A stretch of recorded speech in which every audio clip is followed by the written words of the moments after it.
public life, how engagement in politics can have an influence not just in America, but right across the world. The truth is, the solution to the Middle East crisis is not in the Middle East, it's here in America. If you have a president that has got the conviction, that has got the strength and the courage, and perhaps he's been pushed in the right way, then the Middle East crisis will be resolved. So the problems in the world, in many ways, the problems stem from here, and the solutions stem from here as well. And it's only the Muslims in the US who can play that role in trying to make sure that there's a more balanced approach to the Middle East and elsewhere. It's a crucial role you guys have got, but democracy is the only way forward. So either you can mourn from the sidelines, or you can get involved and make a difference. Do you face this question? Because especially I hear from British Muslims, this is a Kafir government, no reason for us to be involved in that. How do you reply to those people when they tell you, I guess you've heard it before. Yeah. Those are the very people who target me. In my district, they came in and they said Muslims shouldn't vote. They're not allowed to vote. Who came in? Organisations like Hizb ut-Tahrir, Al-Muhajirun, these types of organisations who I view as very extreme. They have a very extreme interpretation of Islam. They do more damage than good. You talked about the kind of people that the BBC sometimes use. Your Sheikh Umar Bakris of this world. Those people represent 0.0001% of British Muslims. Yet they have a lot of airtime. They don't anymore, but they used to.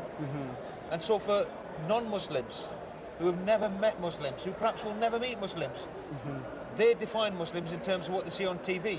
And if all they see is Sheikh Umar Bakri and Abu Hamza with their twisted Islam. And they love this guy with the hook, they love to show Abu Hamza. Yeah, Abu Hamza, yeah. And those are caricatures of Islam. They're not Muslims in the same way. They're not mainstream Muslims. And what we need to do, we need to put pressure on the media and say, you're engaging in Islamophobia because you're distorting Muslims and Islam. Get mainstream Muslims on your TV channels and give the people the truth about Islam. But the most important point was the one that you made, that it's part of our dawah, that we give the message of Islam to other people. We don't become insular and isolated. Okay, Mr. MP Shahid Malik. Pleasure meeting you. Thank you very much for your time. And inshallah, you have continued success. May God reward you for all the work you're doing. Ameen. As Muslims, we always want to know some of the misconceptions and ideas people have about Islam so we can better inform them of the truth about Islam. So we've come down here in downtown Chicago on South Michigan Avenue just to talk to the regular American people about what they understand and what they know about the religion of Islam. So join me as we talk to some of the average people here in America about Islam. My name is Ryan.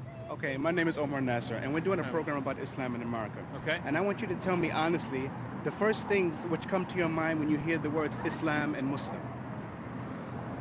Religion. It's a religion. It's just like any other religion. I think it's people. I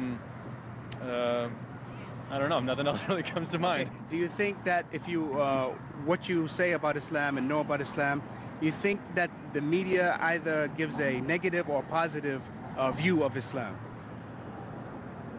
I don't think they give either one. I mean, I think you always have to kind of make your own opinion, and the media can spin anything the way they want. I don't watch that much. And you yourself, what do you know about Islam and Muslims?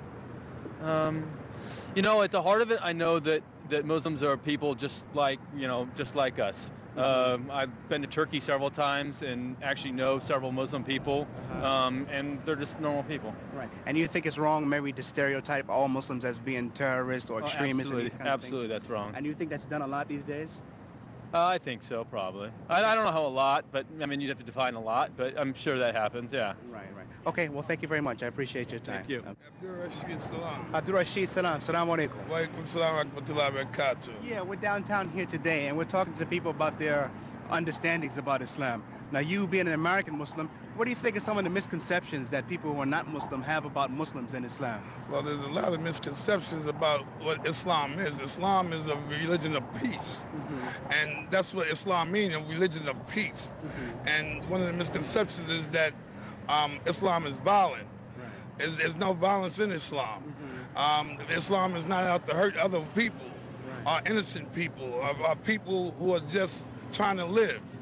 That's a major misconception of Islam in America today.